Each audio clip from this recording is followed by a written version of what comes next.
War की बात करते हैं। पुतिन के बेलारूस दौरे को लेकर यूक्रेन की जो आशंकाएं थी वो सच साबित होती हुई नजर आ रही हैं। इस बात के कई संकेत मिल रहे हैं कि यूक्रेन के खिलाफ युद्ध में अब बेलारूस भी रूस का साथ देने वाला है। पुतिन के जाते ही बेलारूस की आर्मी वॉर मोड में नजर आ रही है। आर्मी की गाड़ियों और टैंक पर खास तरह के निशान भी नजर आने लगे हैं। युद्ध में टैंक और गाड़ियों पर मार्किंग की बेहद खास अहमियत होती है।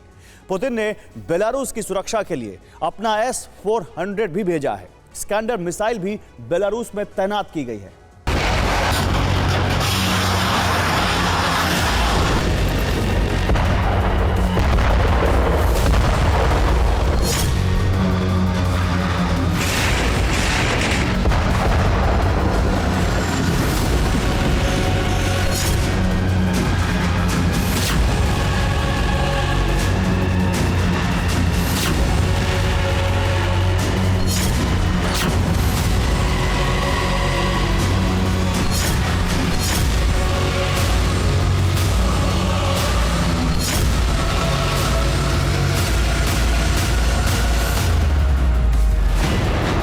पुतिन के विमान ने मिन्स्क से टेक ऑफ किया और उसके बाद आई बेलारूस से आर्मी की ये तस्वीरें।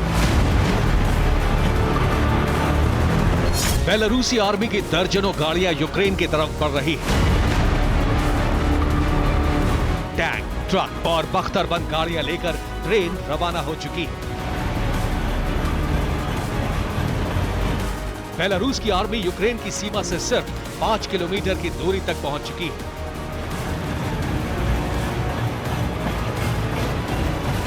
बेलारूस की आर्मी का मकसद क्या है, मिशन क्या है, पुतिन और लुकाशेंको के बीच क्या डील हुई है, इसका संकेत भी बेलारूस की आर्मी की गाड़ियों पर ही नजर आ रहा है। देखिए ये खास निशान। बेलारूस की आर्मी की गाड़ियों पर विशेष निशान बना है। ट्रायंगल के बीच में 2 लिखा है। रूस ने जब यूक्रेन पर अटैक किया था तब टैंक और सेना की गाड़ियों पर Z का निशान था। अब बेलारूस की टैंक और गाड़ियों पर ट्रायंगल के बीच 2 लिखकर स्पेशल मार्किंग की गई है।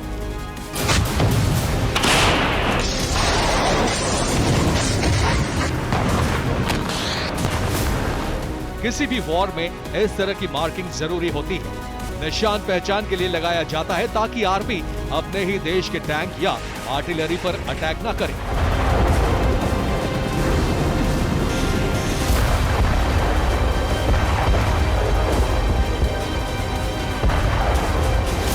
हेलीकॉप्टर और फाइटर प्लेन के पायलट्स भी इसी तरह के मिशन से ही अपने देश के सैनिक और दुश्मनों की पहचान कर पाते हैं। अब सवाल है कि आखिर बेलारूस की आर्मी ने ट्रायंगल के बीच 2 लिखकर क्या संकेत दिया है।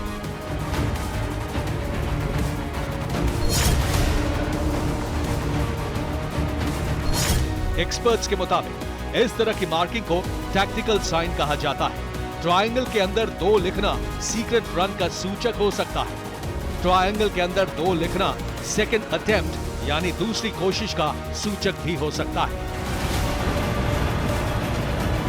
दूसरी कोशिश या दूसरा फ्रंट, ये दोनों यूक्रेन और कीव की तरफ इशारा करता है। माना जा रहा है कि जैसा अंदेशा है वैसा ही होगा।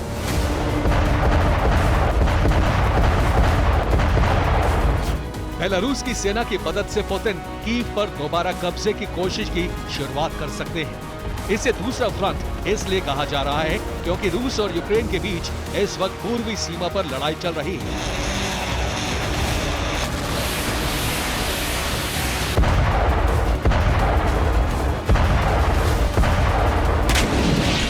बेलारूस नॉर्थ में है, इसलिए यह यूक्रेन के लिए मुकाबले का एक नया फ्रंट बनेगा।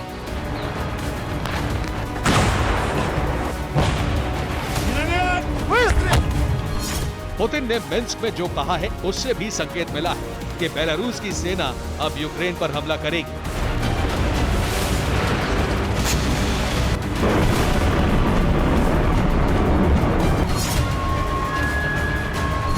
रूस बेलारूस एक संयुक्त रक्षा संस्थान बनाएंगे। रूस हर मुश्किल में बेलारूस की मदद करेगी। दोनों देशों की सेना एक साथ युद्धाभ्यास करेगी। बेलारूस की सेना को रूस की आर्मी ट्रेनिंग देगी।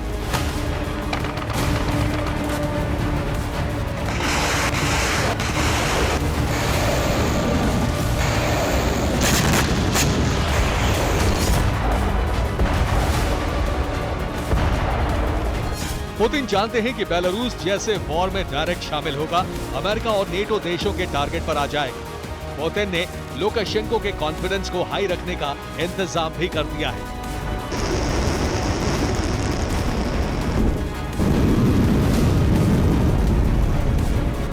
बेलारूस में Russian S-400 air defence system की तैनाती कर दी गई।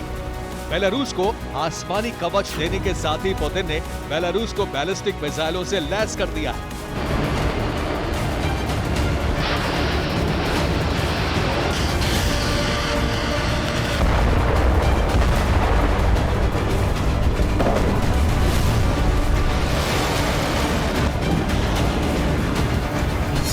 बेलारूस में स्कंदर मिसाइलें तैनात की गई हैं। मिसाइल 480 से 700 किलोग्राम तक परमाणु वॉरहेड ले जा सकती है। मिसाइलें मैक 5.9 की स्पीड से उड़ान भर सकती हैं।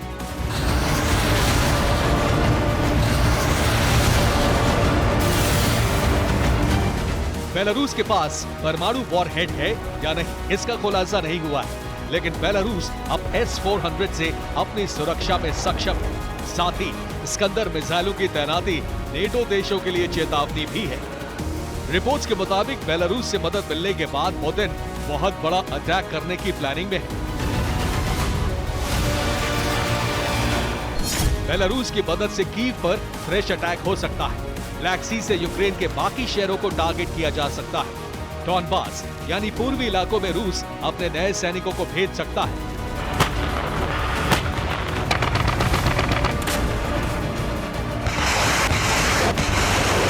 पुतिन के बेलारूस दौरे के ठीक बाद मोल्डोवा की सीक्रेट सर्विस ने चेतावनी जारी की है। चेतावनी में कहा गया है कि 2023 में मोल्डोवा पर रूस हमला कर सकता है। जनवरी से अप्रैल के बीच हो सकता है रूस का अटैक। मोल्डोवा पर कब्जे से यूक्रेन ब्लैक सी से कट जाएगा। मोल्डोवा को यूरोप के करीब जाने से रोक पाएगा रूस। रूस का मकसद यूक्रेन से ट्रांसनिस्ट्रिया के बीच एक कॉरिडोर डेवलप करना है। माना जा रहा है कि नए साल में पुतिन सिर्फ यूक्रेन नहीं बल्कि अपनी बहुत पुरानी महत्वाकांक्षाओं को पूरा करने के मिशन पर निकल चुके हैं। बेलारूस के सैनिक जिस तरह की तैयारी कर रहे हैं, उससे अंदेशा तो यही है कि क्रिसमस से पहले ही कीव पर कब्जे का मिशन शुरू होगा। कीव पर आसमान से लगातार हमलों के बीच जमीन से बेलारूस और रूस के सैनिक हमला करेंगे और कीव पर कब्जा करेंगे।